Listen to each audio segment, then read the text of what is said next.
Good afternoon, traders, and welcome to an all-exclusive special episode of Market in the Morning. Clearly, it's Market in the Afternoon today because we have FOMC. Now, we're not really expecting a big rate cut at this point. Jobs did get worse, which would help a rate cut, but inflation is sticky. High oil prices are causing inflation to remain higher. So at this point, we aren't too sure what to expect. So guys, drop a like, drop a comment. Let me know what you're expecting from Jerome Powell. He's going to be speaking soon. I'm going to share my screen. We're going to use Market for all the headlines that come out. What's going on, Luca? Good morning.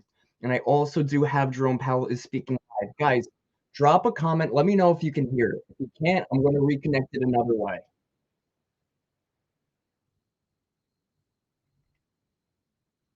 Let me know if you can hear it. Hold. Yeah, we'll see. Definitely looking like more of a hold market right now. Can you guys hear the video of Powell speaking in the background? Let me know if you guys can hear that. If you can't, I will share it another way. It's important that we watch and listen to what he has to say. Guys, let me know in the comments if you can hear it. If you can't, I'll be sharing it another way. Right at this moment, no, you can't hear it? Okay, thank you, I appreciate that. Awesome. No, can't hear. Okay, that's fine, guys. So we're gonna keep market up for now. Once Powell starts speaking, it's 1:56. Once Powell does start speaking, he is taking questions right now, but nothing immediate about the policy.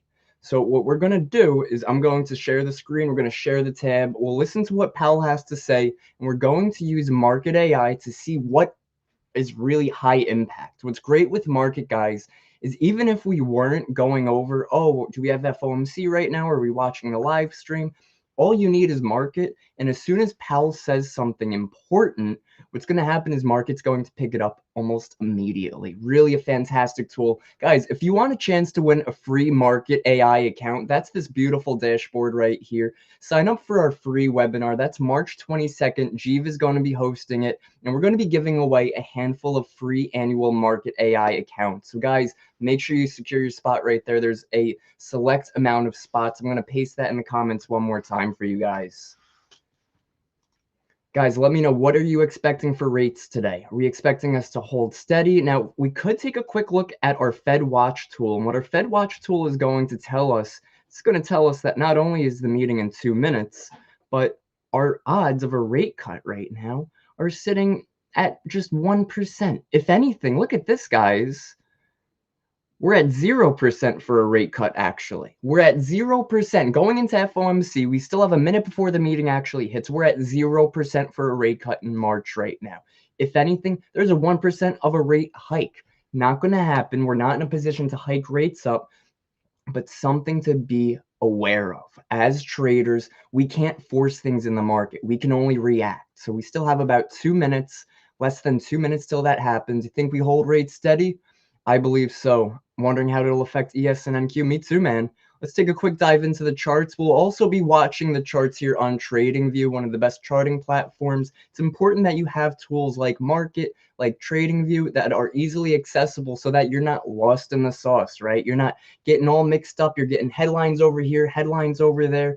I saw Kevin Hassett, a very high member in the administration, say yesterday how the economy is fundamentally sound. And I covered that, and the economy's not fundamentally sound right now. He even went on to say that if the war drags on, the US economy won't be affected. And that's just a blatant lie. Higher oil prices impact inflation to the upside.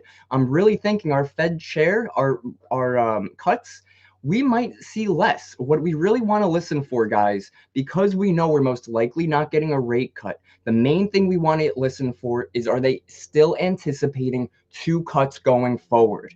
If Powell says anything like, I'm not sure if we're in a position to cut twice this year anymore, that's a huge red flag. Markets are going to sell hard on that. Markets move higher off optimism. If he comes in and says, hey, listen, I still see some hope for some rate cuts, markets will pump. If he says, I don't think so, we're not in a position, we're going lower. So guys, get ready. I hope you're excited. I know I am. Let me see if I could share my screen so that, let's see, so that I can do a specific window.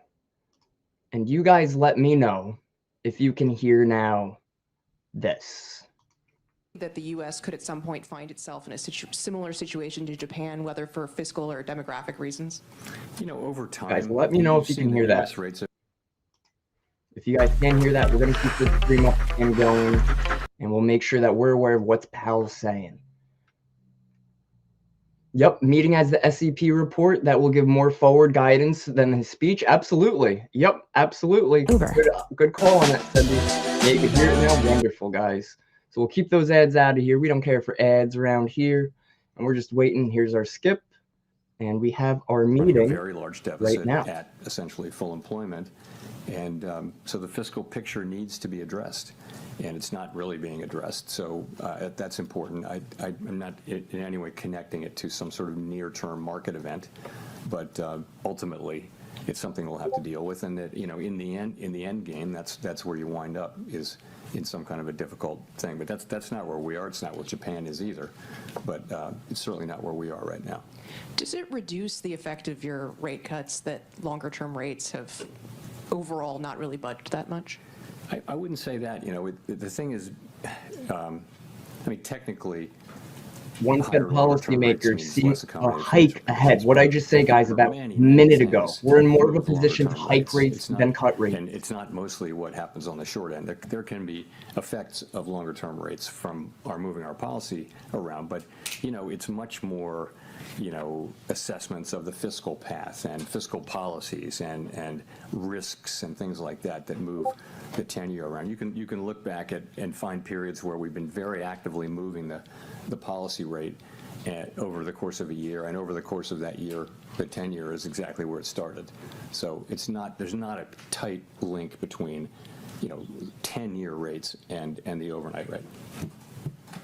Yes, sir. Market gets live data right from Thanks so much, Reuters and some other great headlines Republican and Senator Tom rules Tillis, as who well. sits on the So we Senate are Banking making sure that we hit everything Committee, as said soon as it comes out with market. So guys, we're going to keep the live stream going. He's taking some questions now. They're covering everything. By the We're going to senator, keep market and what up as well. I conversations have you this on had another with window. the We'll senator? be able to I've see got what nothing for you market on is that. More analyzing broadly, as the most what would happen important. to American households if the Federal Reserve loses its ability That's all right. to You know what? operate We're just here to independent from prepare. politics? We're here to prepare, and it's important to join these meetings So too, guys, really, because this is the when point Powell's of taking questions. When Powell takes questions, this could be anybody asking a question. They could hit him from out of left field and say, "What are your thoughts on A, B, and C?"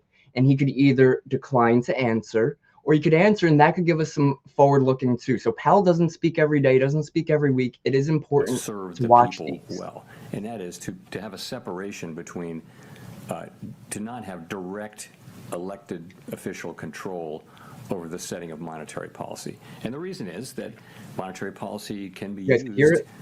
through an election cycle to affect the economy in a way that will be politically worthwhile. So this isn't, I'm not talking about the U.S. context. This is every advanced economy democracy of any size. So it's a good practice. It's pretty much everywhere among countries that look at all like the United States.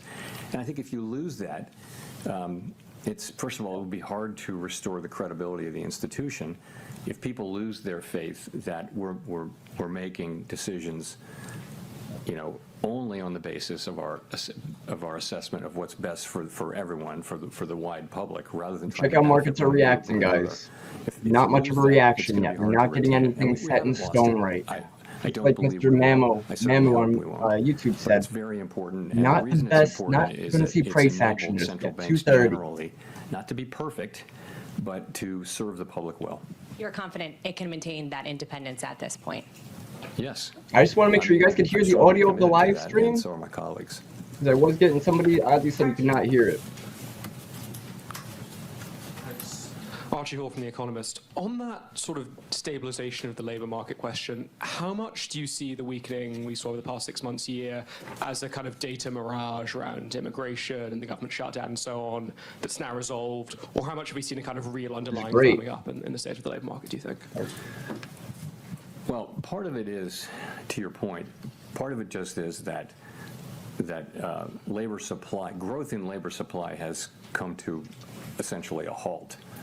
I'm pausing it for a quick second. So guys, during the stream, we do have some time to pause it. Just like somebody mentioned in the comments, the real meeting occurs at 2:30. Right now, Powell this is the press conference, guys. This is when he comes on, he answers questions. What this person just asked was, how is everything affecting the economy, the ICE, the job market, everything that's been going on the past 6 months. So this is something, guys, whether you're a day trader, an investor, this is beyond important to know. Sure, you could read about it in some headlines, but headlines can sway things. That's why a tool like Market even, we're not seeing anything that's swayed. We're just seeing the data. Data is important. So let's get back to the speech. Let's see what Powell has to say about everything that has happened in the past 6 months, and if he thinks the dust has settled or if it's going to have a longer impact.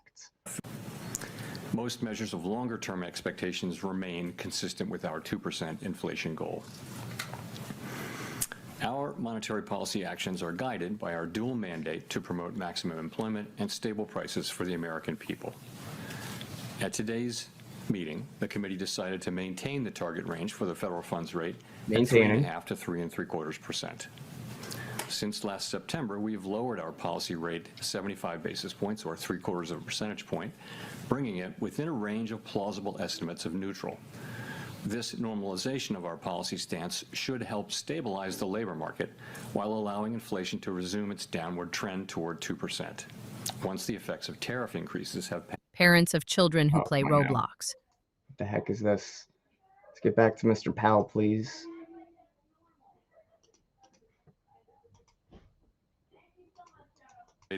Based on the incoming data, the evolving outlook, and the balance of risks.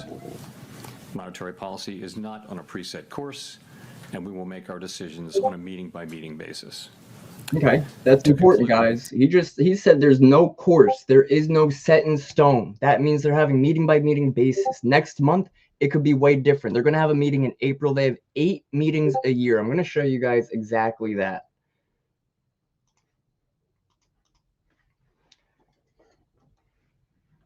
Oh, you're shitting me. The Fed had a deep commitment to serve the American people. Thank you. I look forward to your questions. Hi,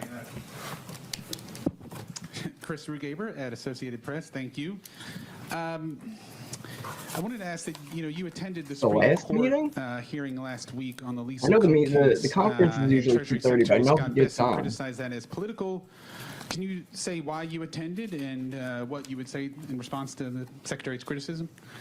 So let me start with, I don't respond to comments by other officials, whoever they may be. It's just not appropriate to do that. I will tell you why I attended. I would say that that case is perhaps the most important legal case in the Fed's 113-year history. And as I thought about it, I thought it might be hard to explain why I didn't attend. In addition, guys, completely up to you. Do you guys want to continue going over this stream of Powell, what he has to say, or do you want to go over some charts, some fundamentals, and see what could possibly give him that?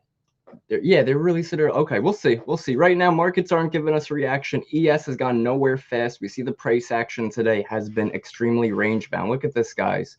The way you would trade this is you would flip a coin and you would hope it falls in your direction. There is no continuation. All right, so let's see. And how's gold? I know a lot of you guys like to look at gold. Gold has taken a big hit lately, guys. We'll cover gold real quick. Let me get the chart going there. And I'm just going to show you on the daily time frame wise, we're seeing some aggressive selling from all-time highs. We're only down about 14%. Pretty nice pullback, but where are we right now in relation to previous high, previous low? Okay, well, we see that we're taking out lower lows now. So when we take out these lower lows,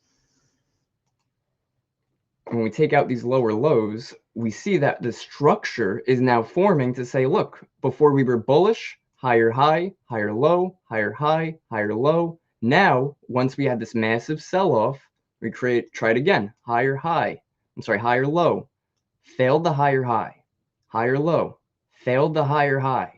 Now we took out that low. We're now looking more in a lower low formation when it comes to the technicals of gold right now. So if Powell does hold these rates steady, there's a pretty good chance that we don't see much action. If anything, we do see some more bearish price action. All right, so let's take a look. So this is market, and we're going to take a quick look and see what exactly is moving gold right now. Now, guys, it is 2:09. Let me know again if you want to go over the Powell speech, if you want to go over some technicals, some levels. What I'm seeing, and again, hourly time frame, guys, is the best place to check for trend, for ranges, and for trade opportunities. A lot of traders end up on a much smaller scale. They're looking at the 5-minute, and they're just, if it's moving lower, they hit sell. If it's moving higher, they hit buy. There's no fundamental backing to it. As a real trader, we have to have some type of acknowledgement and understanding of real price movement and why price moves. So on the hourly time frame right here, we see, like I said, we're breaking lower. We had our range. We had a weekly range. If you guys have joined me for Market in the Morning lately, we have been in this range on gold for quite some time. We tried to peak it. We were in it for a whole week right here. We tried to break it. We came right back. 2-3 more weeks right here. We can use a ruler tool and we can see we were in this range for 9 days. That is 9 days right there. 9 trading days where we have been within 5,000 to 5,200. Now we finally broke below 5,000. We're seeing 4,880. We're finally getting into a better spot for the longer term investors, right? As a long-term investor, or even think of it from an institutional standpoint, we don't want to be buying somewhere all the way up here, all the way up here, right? Where we could have a massive push against us, right? Even the smallest pullback, that's a 20% dip. Instead of taking 20% against your portfolio, you wait for that buying opportunity down there and you take that. And then you could take a 25% hit to your portfolio to the upside. That'd be nice for physical precision metal buyers. Yeah, exactly. We'll see. It's a lot is hanging on this FOMC meeting today. I don't believe we're going to get anything too crazy. We're expecting them to hold rates. If anything, guys, we should listen to see if they're going to say anything about hiking rates higher. If they push rates higher, that's going to cause gold to fall. It's going to cause the S&P and NASDAQ to fall. It's going to cause an uproar in the markets. Right now, a lot of people, a majority, are expecting the Fed to hold rates steady. We're looking at a 98, almost 99% chance that they just hold it steady. No rate cuts this month. It's March. No cuts. Understood. Understandably so. We are not fundamentally in the position for more rate cuts right now. We want to look over at April, and we can see same situation, a 96% chance that they hold. But look at what just prompted higher, from 0% to 1%, a rate hike. So the more time passes, the more Powell's speaking, he's covering things, the meeting's coming soon, the fundamentals are driving to the opposite side to really push a rate hike. Markets are going to feel that. It's turmoil in the markets and it's uncertainty. We have to remember, I'm going to show you guys something crazy on the S&P 500. So this is our range on the S&P since September. Guys, since September, that is 190 days worth of sideways price action in markets. That is a massive range. Be patient, right?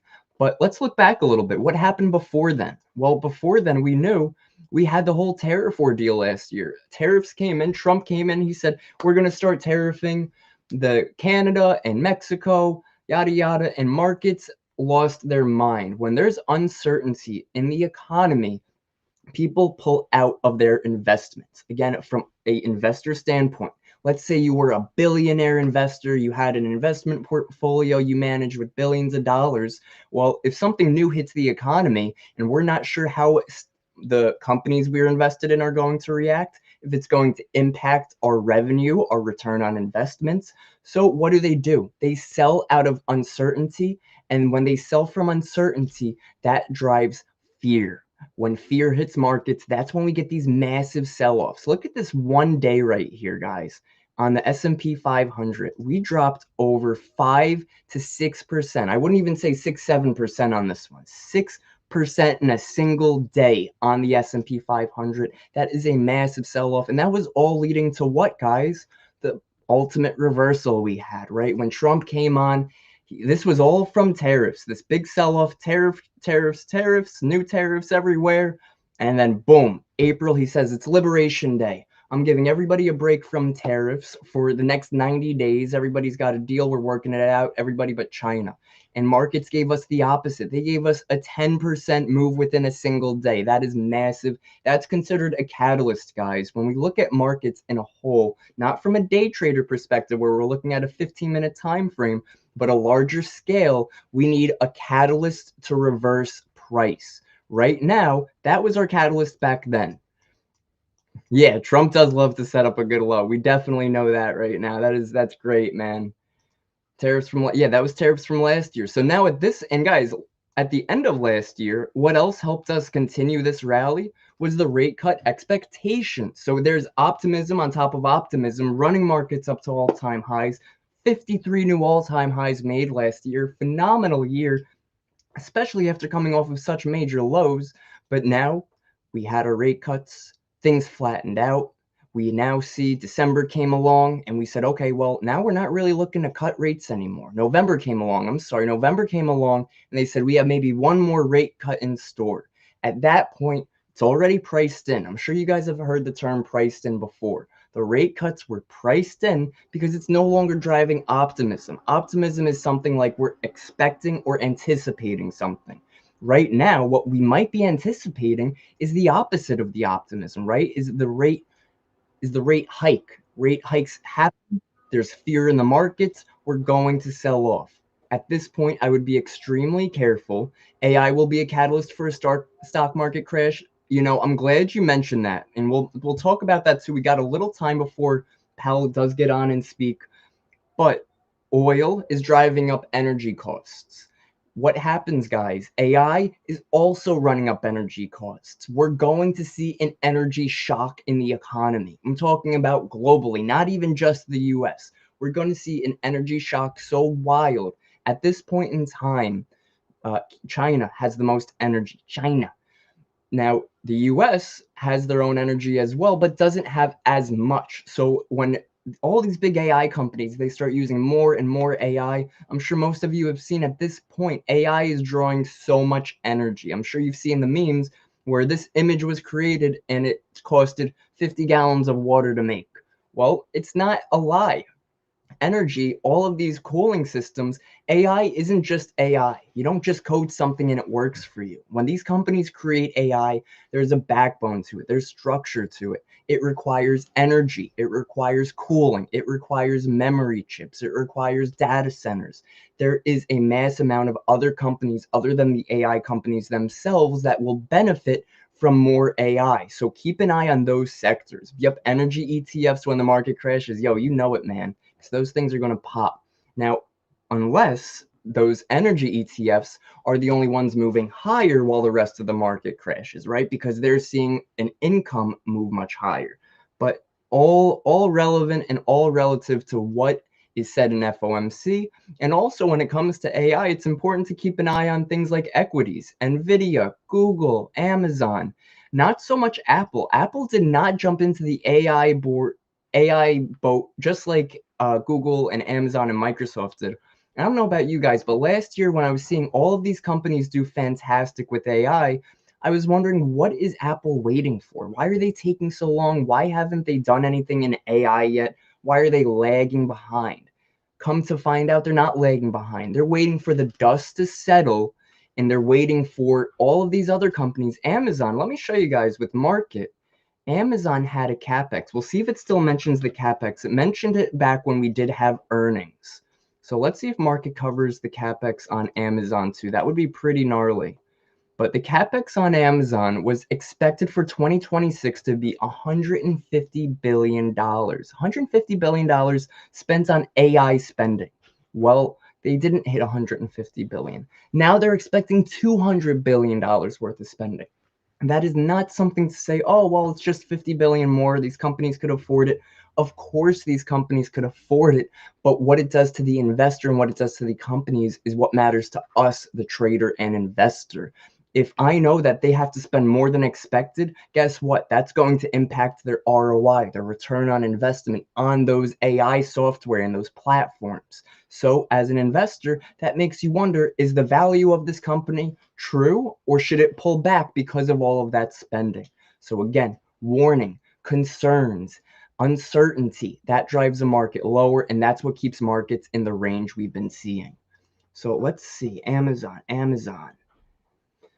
So here we go. 200 billion AI capex plan. Massive spending risks margin compression and negative FCF if AI ROI delays or adoption slows. Again, we were on such a high from AI that now that we're hitting a wall on these companies, they're not blank out of luck, but they're not sure what to do going forward. They don't know how to really project it, how to say going forward, how to give strong, proper forward-looking guidance without looking like they're spending another 50 billion and another 50 billion. How can they turn it around so that AI spending comes lower while they could still bring nice ROIs?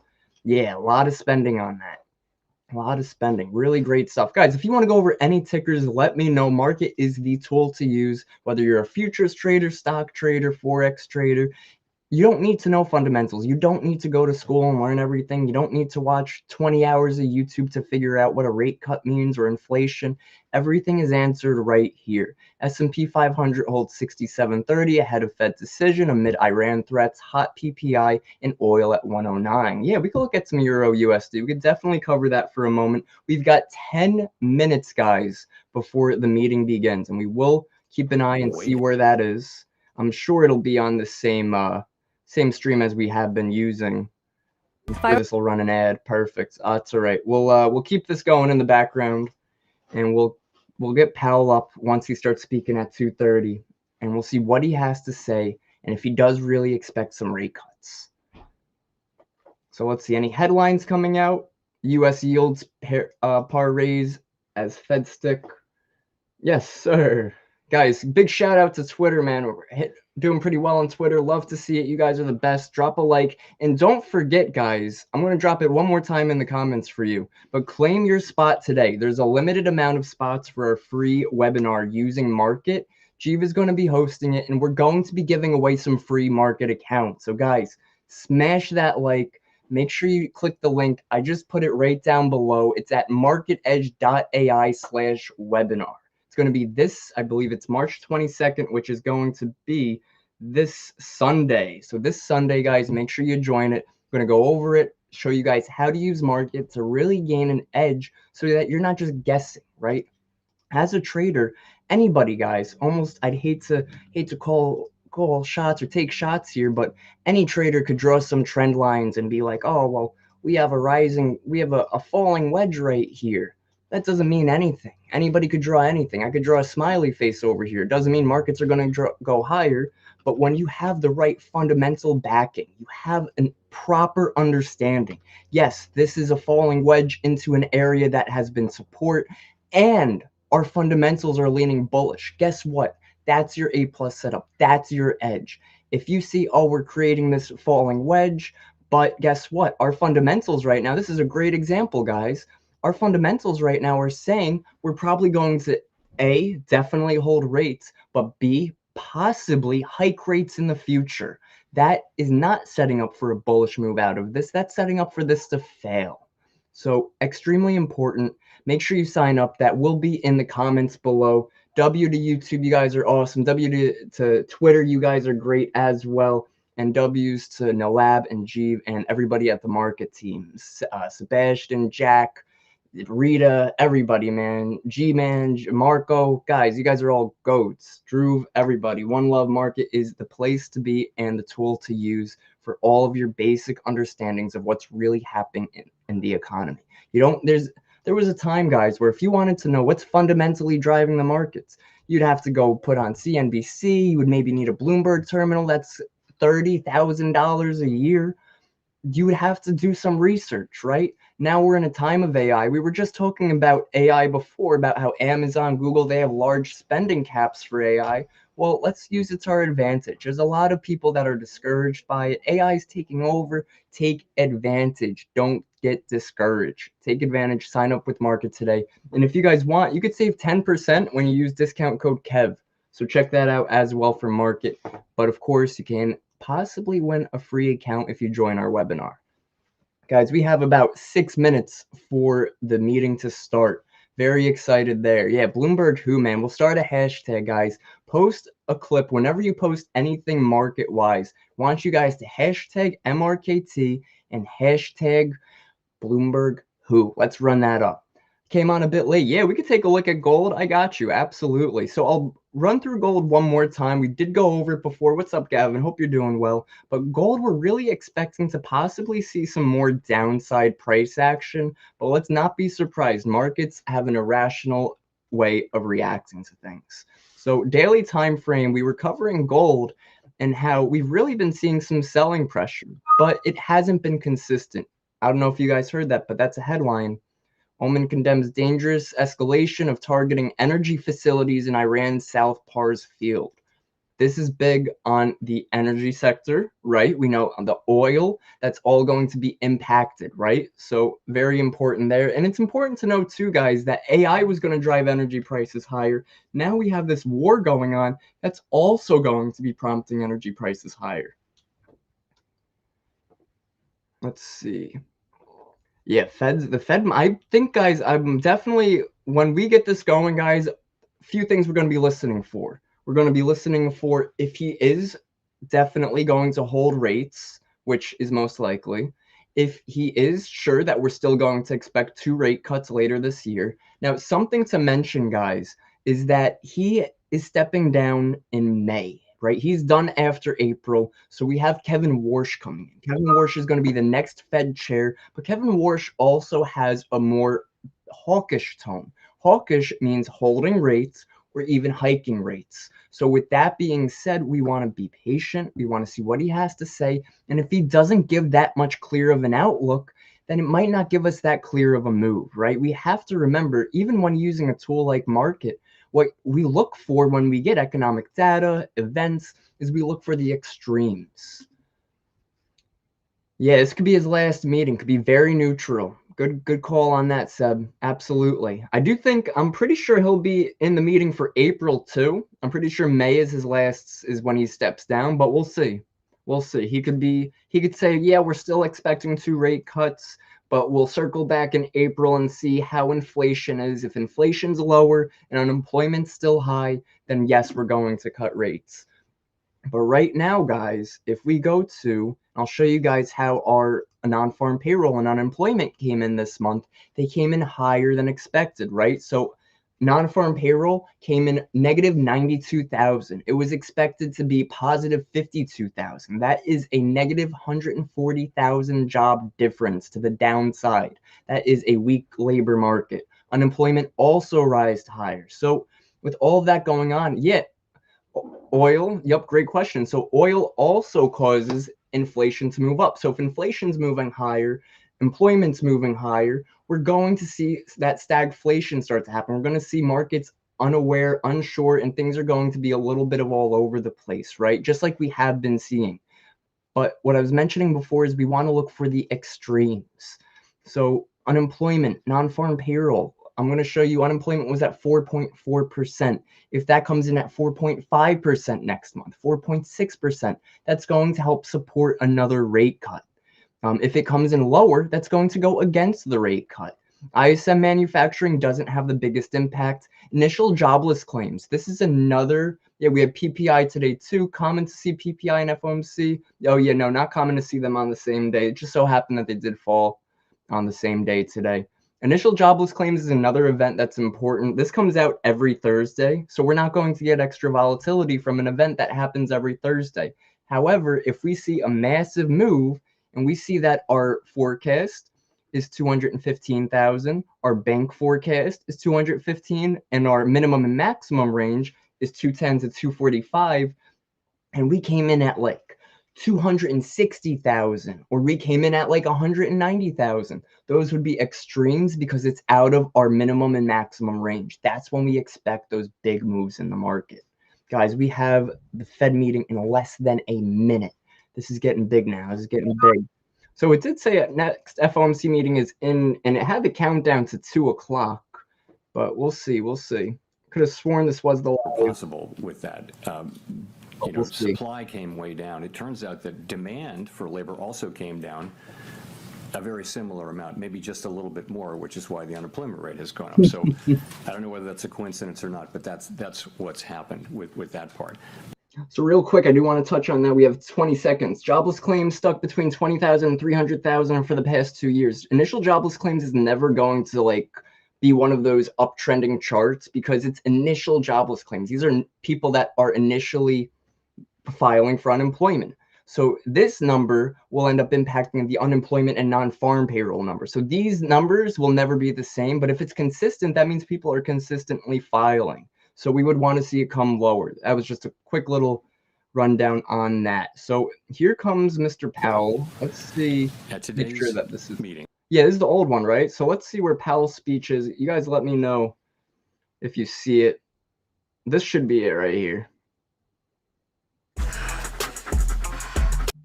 There he is. That's Powell in her hands right there with the long hair. Here we go, guys. I should tell everybody in the comments, come join us in market. All right, here's our skip. For the benefit of the American people. The U.S. economy has been expanding at a solid pace. While job gains have remained low, the unemployment rate has been little changed in recent months, and inflation remains somewhat elevated. Today, the FOMC decided to leave our policy rate unchanged. We see the current stance of monetary policy as appropriate to promote progress toward our maximum employment and 2% inflation goals. The implications of developments in the Middle East for the U.S. economy are uncertain.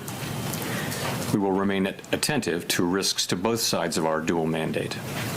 and I'll have more to say about monetary policy after briefly reviewing economic developments. Available indicators suggest that economic activity has been expanding at a solid pace. Consumer spending has been resilient, and business fixed investment has continued to expand. In contrast, activity in the housing sector has remained weak. In our summary of economic projections, the median participant projects that real GDP will rise 2.4% this year and 2.3% next year, somewhat stronger than projected in December. In the labor market, the unemployment rate was 4.4% in February and has changed little since late last summer. Job gains have remained low. A good part of the slowing in the pace of job growth over the past year reflects a decline in the growth of the labor force due to lower immigration and labor force participation, though labor demand has clearly softened as well. Other indicators, including job openings, layoffs, hiring, and nominal wage growth, generally show little change in recent months. In our SEP, the median projection of the unemployment rate is 4.4% at the end of this year and edges down thereafter. Inflation has eased significantly from its highs in mid-2022, but remains somewhat elevated relative to our 2% longer-run goal. Estimates based on the Consumer Price Index and other data indicate that total PCE prices rose 2.8% over the 12 months ending in February, and that excluding the volatile food and energy categories, core PCE prices rose 3.0%. These elevated readings largely reflect inflation in the goods sector, which has been boosted by the effects of tariffs. Near-term measures of inflation expectations have risen in recent weeks, likely reflecting the substantial rise in oil prices caused by the supply disruptions in the Middle East. Very important. Most measures of longer-term expectations remain consistent with our 2% inflation goal.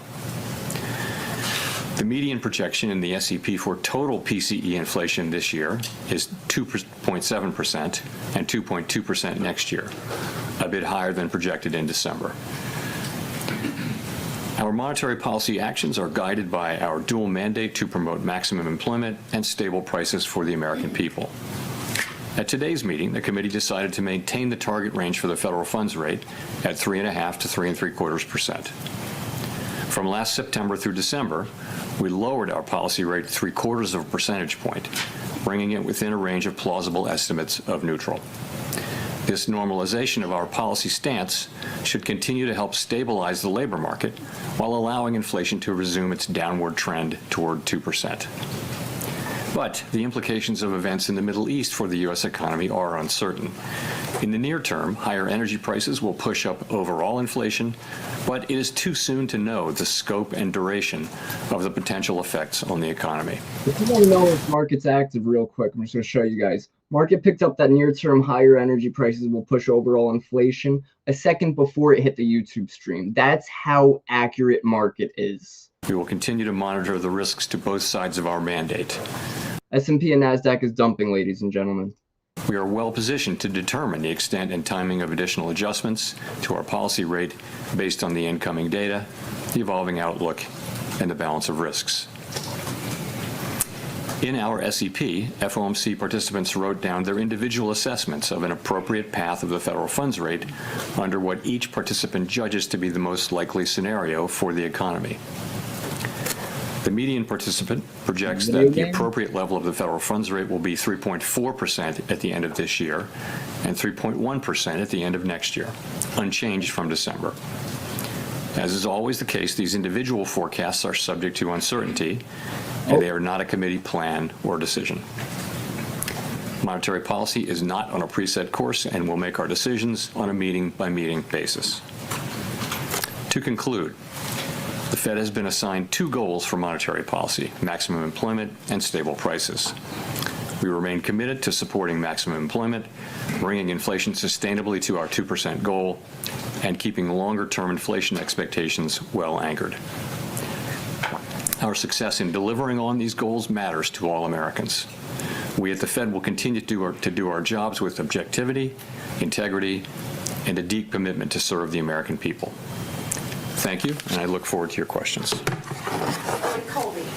All right, I'm pretty sure our uncertainty counter is at like 5 billion now. Everything seems within range. Not much crazy right there. Real deals. The choice is Little ad running right now. Guys, let me know your thoughts. Obviously, this is exactly what we were expected, right? They're holding rates. They're holding them steady. Everything is within range. Inflation still isn't at the 2% goal that they're looking for, but that doesn't mean that, oh, we're never cutting again. And that happened most recently with tariffs, and now stemming from some debate about whether the Fed should look through the inflation that will come from higher oil prices stemming from the Middle East conflict. Is that the right approach at this juncture? And to what extent does the fact that inflation has been above target for roughly 5 years now influence the committee's thinking around this? So, first, let me say we're well aware of the performance of inflation over the last few years and how a series of shocks have interrupted progress that we've made over time. And that happened most recently with tariffs, and now there will be some effects on inflation coming forward.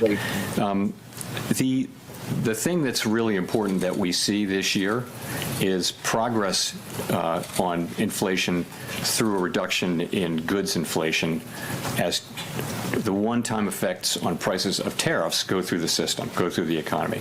That's the main thing we're looking for going into this exercise. And we need to be seeing that to sort of understand that we actually are making progress, because on net we didn't make progress.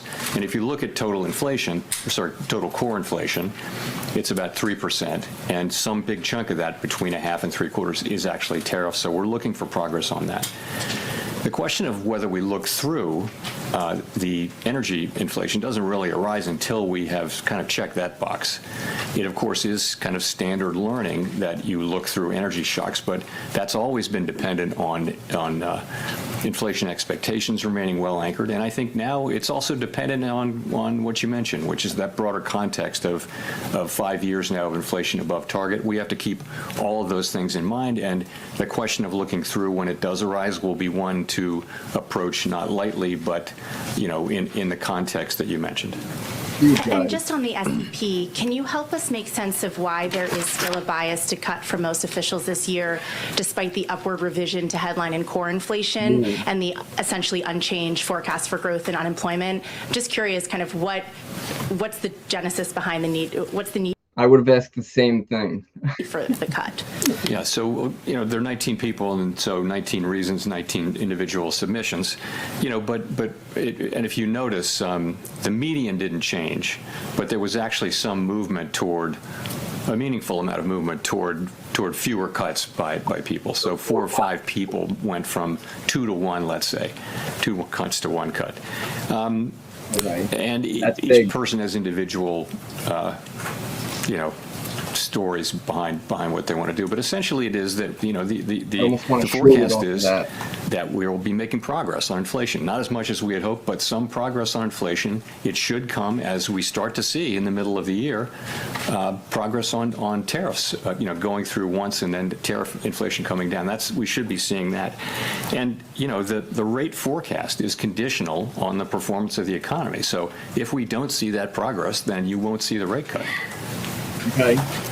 Won't see the progress, won't see the rate cut. That's uncertainty. That's worry in the economy. Be careful there, guys. Thank you. Howard Schneider with Reuters. Just to follow up a little bit and to be clear, is the higher inflation penciled in here for 2026 solely the result of the oil shock or something else? So that's going to be part of it. But, that wouldn't be most of core, right? So the oil shock for sure shows up here. Some of that will be in core as well. But yes, but no, there's also just the feeling that we haven't seen, the progress that we had hoped for on core goods and on tariffs and on the rest of it.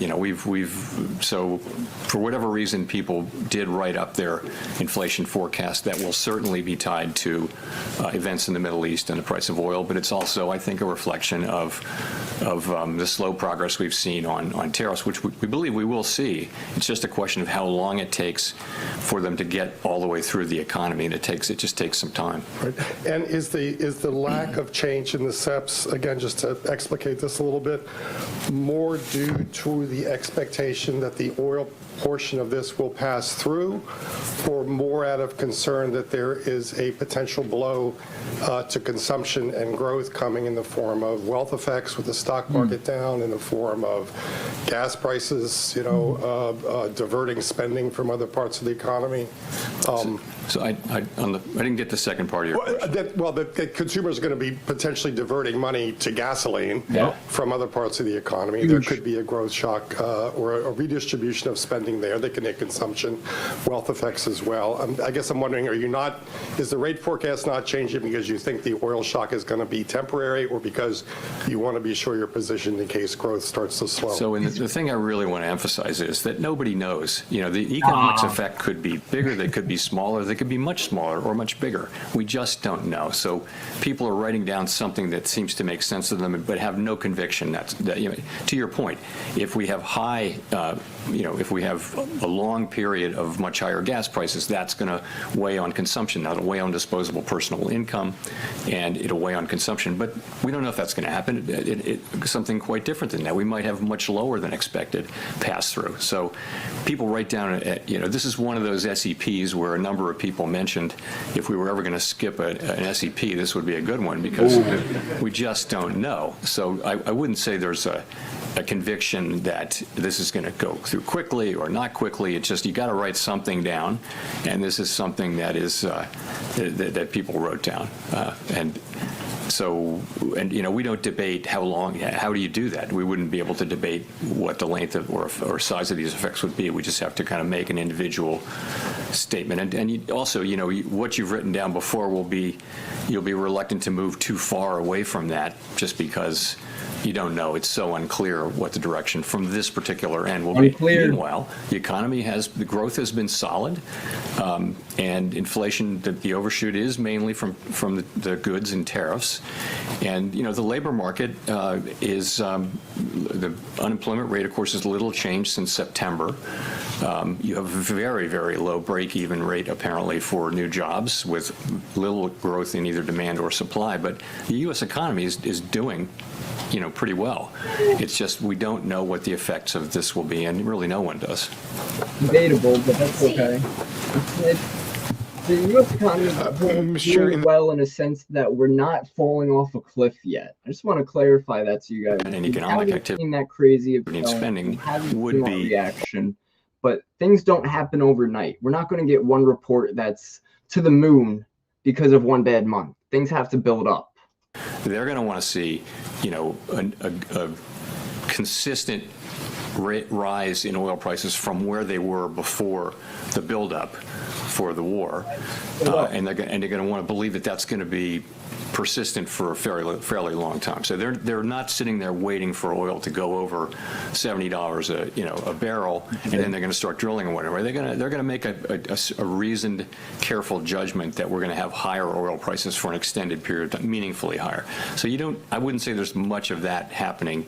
Not much will be happening now, but some of that could happen over time if you see that. But so the net of the oil shock will still be some downward pressure on spending and employment, and upward pressure on inflation, of course. And if I could just follow up on Colby's question, how much do you worry that, having looked through tariff inflation and inflation running above target, and looking through the oil price shock, would undermine the credibility of your commitment to the 2% target? We have to do our analysis and think these things through carefully, but of course that's on everyone's mind. We're well aware of the history, but you don't want to overreact to that. You want to make the best judgment you can based on the facts. I don't think we're going to let it color our decision-making more than is appropriate. It's more the thought that it's been 5 years, and we've actually had, we had the tariff shock, we had the pandemic, and now we have an energy shock of some size and duration. We don't know what that's going to be, actually. And, it's one of those things where it's a repeated set of things, and you worry that that's the kind of thing that can cause trouble for inflation expectations, and so we worry a lot about that, and we are very strongly committed to doing what it takes to keep inflation expectations anchored at 2%. And I think it's important that we we do that. Very important. While this is going on, real quick, while this is going on, Unilever and Kraft Heinz held talks over food merger uniting ketchup and mayo, because I guess they thought this was a good time to announce that while Powell was speaking. I do want to cover a few headlines that came in through market, and again, giving you guys this example so that you know you don't have to be sitting at a computer, you don't have to be watching every channel. Everything you might need to know about markets, about what's going on, what's impacting fundamentals, big headlines, everything you need is right here. Market Research Knowledge Terminal, MRKT. Market. We love it, guys. Guys, we are giving away a few free market accounts. If you join our webinar, it's a free webinar, March 22nd, hosted by Jeev. Go to marketedge.ai/webinar. The link will be in the comments below on YouTube. Twitter, man, make sure you run that like button up. Same with YouTube. Appreciate you all. And I do host free Tuesday and Thursday shows in the morning from 8:20 to 9 a.m. Eastern before market opens, going over some fundamentals and some trade setups for you guys too. So check out the webinar, claim your seat below because there are only a select amount of spots, and we are giving away some free market accounts. So definitely check that out, guys. Worthwhile. All right, let's see what Powell was saying now. Go through the system so that goods inflation will return closer to what it's always been. I mean, it used to be for many, many years, it was negative. And then, the year before tariffs came in, it was 0. And it's running at like 2% now. So, and so that's kind of goods inflation is running at 2%. So that's not coming from standard Phillips curve restrictive, restrictive policy. It's coming from the runoff of a one-time thing. We also think it's important, though, to keep policy either mildly restrictive or close to that, but not too restrictive because of the weakness in the downside risk in the labor market. We are balancing these two goals in a situation where the risks to the labor market are to the downside, which would call for lower rates, and the risks to inflation are to the upside, which would call for higher rates or not cutting anyway. So we're in a difficult situation, and we feel like our framework calls on us to balance the risks, and we feel like where we are now, which is kind of on that borderline, the higher borderline of restrictive versus not restrictive, we feel like that's the right place to be. Can I ask about core non-housing services, though? Because there are some people who think that it hasn't come down very much, if at all, over the past year. Yeah, if wage growth has come down, if the labor market has loosened, why has non-housing services inflation maybe been slower to follow? That's a good question. Non-housing services they basically moved sideways for a year. They're at the same level, and we do expect that they will come down. But it's a bunch of idiosyncratic things. But at the same time, that is one of the things we should be seeing, because to your point, the labor market is clearly not a source of inflationary pressures, and that should really matter for non-housing services. But we're not seeing progress there. So we do, what we expect for next year is continued. What we want to see for this year, rather, is continued progress on housing services. Finally seeing that, the goods inflation come back down because the one-time effects of tariffs are through, and then also get some help from non-housing services. That's what we'd like to see. But it's a good question why we didn't see much of that last year.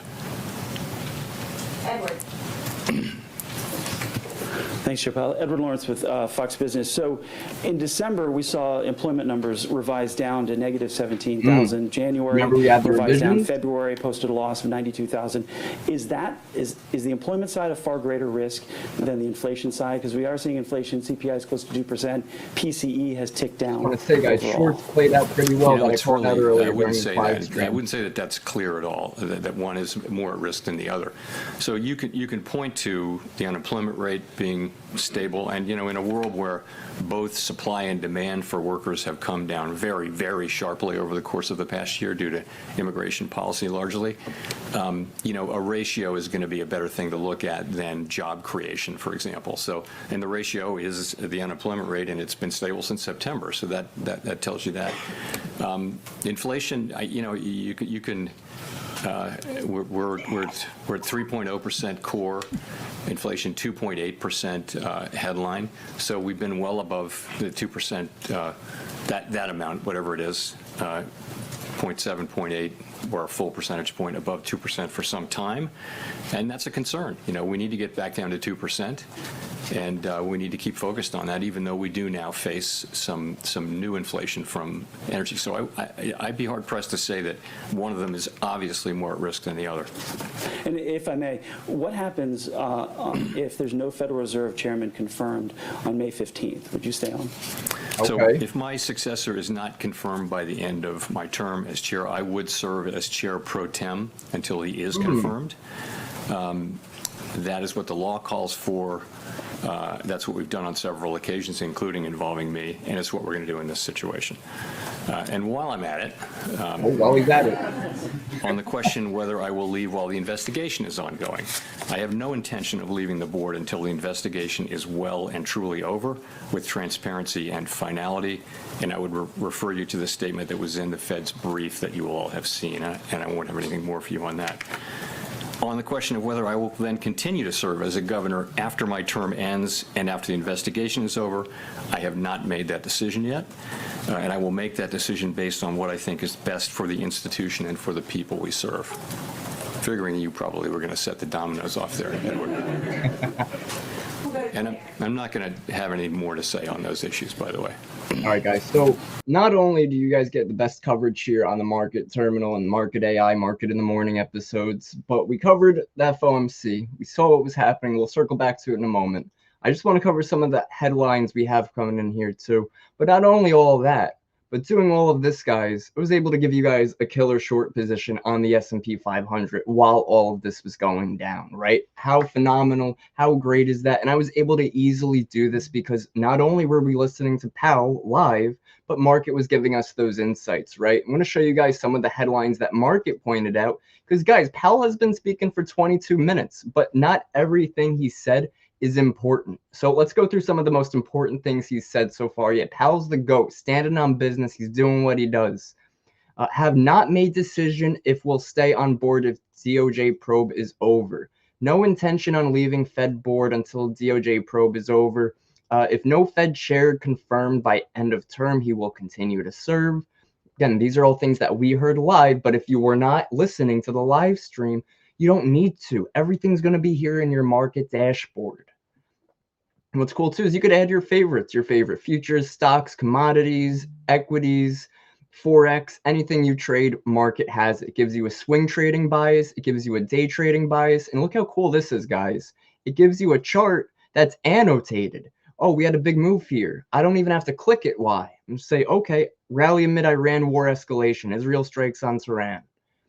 New headline, yeah, let's check it out. Powell would not say, oh, where was that? Let's see, key headline. Okay, Powell would not say employment is more at risk than inflation. That's a pretty big, that's his stance, his vision on that. And guys, take a look at those shorts. Still playing out. We're still sinking lower. We were expecting this. We were not only expecting this, but we were acting on it. And that's what we have to do as traders. That is phenomenal. Looks like we got a little ad running in the back. Let's skip that. Let's see if he's saying anything of interest right now. It's just the very, very low level of job creation. Guys, I hope you're also, if you adjust what has been, not for nothing, I hope you guys are also enjoying just a little bit of the comedic relief from the streams. I like to bring a little personality into it. It's important to have some fun while you learn and while you earn as well, but not get too goofy or silly, right? Want to have fun and be smart. About what the economy needs in terms of dealing with very, very low, non-existent really, growth in the labor force, which of course we've never had in our history. So you've got a sort of a zero employment growth equilibrium. Now that's balance, okay, but I would say it does have a feel of downside risk, and it's not kind of a really comfortable balance. So we look at that, we see it, we get it, and I mean everybody understands the arithmetic, and that's you can say the break even is zero, but nonetheless it's something we're watching carefully, and are concerned about. But ultimately, though, you can argue that it's a consequence of deliberate policy, which is really the changes to immigration. That's the biggest factor there, and but nonetheless something we watch carefully. Andrew. Thanks, Chair Powell. The economy's experienced a series of supply shocks in the last few years. Oh, beautiful. COVID, tariffs, 2 oil price shocks. Do you think that is bad luck, or has something changed in the world that makes supply shocks more common? And does the central bank need to start taking account of the risk of supply shocks as a more common problem? You know, we did go through a long period where the shocks were all demand shocks, and you know, so we've had a lot of practice thinking about supply shocks in the last 4 or 5 years for sure.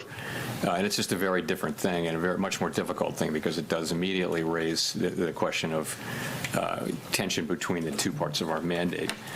But, you know, has the world changed? I mean, COVID is a one-time thing, right? Hopefully. This energy supply shock is a one-time thing. It's not because of some broad tendency. AI, I don't think. hello. And you know, the oil shock with Ukraine was also a consequence. Now, there is a little bit of a difference between the energy shock we're seeing between oil and AI energy shock. Obviously, oil is a more harder asset, and energy that we're looking for AI is more of the electric, right? Maybe the windmills, solar panel, things like that. But it is still under the umbrella of an energy shock. Dollars loving Powell? Of course it is. Of military action. So I don't know that the world has changed in a way that there'll be more supply shocks. But you know, there's people have written that paper and that speech a number of times. A number of people have tried to make the case that is the case. And in fact, we have seen more supply shocks in the last 5 years than we've seen in many years before. So he just went from a supply shock as a one-time thing, so we've seen more supply shocks than we've seen in many years. Communication strategies, including the SEP as part of its framework review. Whatever happened to that? And I have like 5 follow-ups to that, but I guess you know, what would you change about Fed communications if you had the time? Thanks. What happened about that was not much, and I'll tell you why. So. You know, we looked carefully at many aspects of the SEP and of our communications, and there weren't any ideas that had very broad support on the committee. And you don't want to make a change to your communications unless you have the committee behind that. So we didn't really make any changes on that. I had hoped that they had some things that I wanted to do, but they didn't attract broad support, and we'd already made all the changes we made to the framework. That was a critical thing. So we didn't. And, I wish we had been able to do some things, but we didn't. So maybe the next chair will take a look. I'm sure he will. All right, check it out. Check out the shorts, man. I don't know if any of you guys are still short the S&P, but man, oh man, when we saw that candle, you guys could go back in the live stream. We were looking at the shorts. I told you guys looking at shorts here on the S&P when this candle, this little green body was all the way up here and we were pulling back. That entry would have been almost a top tick in that we only pushed it into the stop loss for a few ticks and then we dumped lower. So really great buys. It's important to understand the right direction of the market and to be able to act on the news that we're getting. So really great there. Drop a like, drop a comment if you guys did take that. Really good stuff. Short NQ from 900. That's what I'm talking about, man. Yes, sir. Yes, sir. That would have been same. Look at that, guys. That would have been same setup, man. Good stuff from 800. Look at that. You took it from 900. Man, big shout out to Mr. G Cross over there. Roke, I'm not going to look at the Euro USD right now because we're covering Powell's speech, and that really covers more of the S&P 500, the NASDAQ, gold's reaction. I'm sure Euro USD, GBP, USD also has some reactions too. But if you want, join me tomorrow. Tomorrow's Thursday. I'm going to be back here again live for Market in the Morning, and we'll cover anything you guys want to cover. We'll do fundamentals. We'll see how markets reacted overnight to the news. Absolutely, guys. I got you. Really great work. Fantastic stream. Appreciate you all for joining today. I believe we're going to be wrapping it up there. Let me just take Powell off. That was phenomenal. Thank you, Mr. Powell, for your time, for your money, for everything. Guys, make sure you smash that like and subscribe button. Like I said, I'm live here on Market in the Morning, Tuesdays and Thursdays, 8:20 to 9 a.m. Eastern. And the reason we do Tuesdays and Thursdays is in case we have some type of economic data. And on the days we do have extra news, on CPI days, which usually fall on Wednesdays, I'm going to host special editions of Market in the Morning so you guys could see how to use market with real-time data. So guys, smash that like and subscribe. I hope you enjoyed today's episode of Market in the Morning, and I will see you all tomorrow. Take care, everybody. Peace out.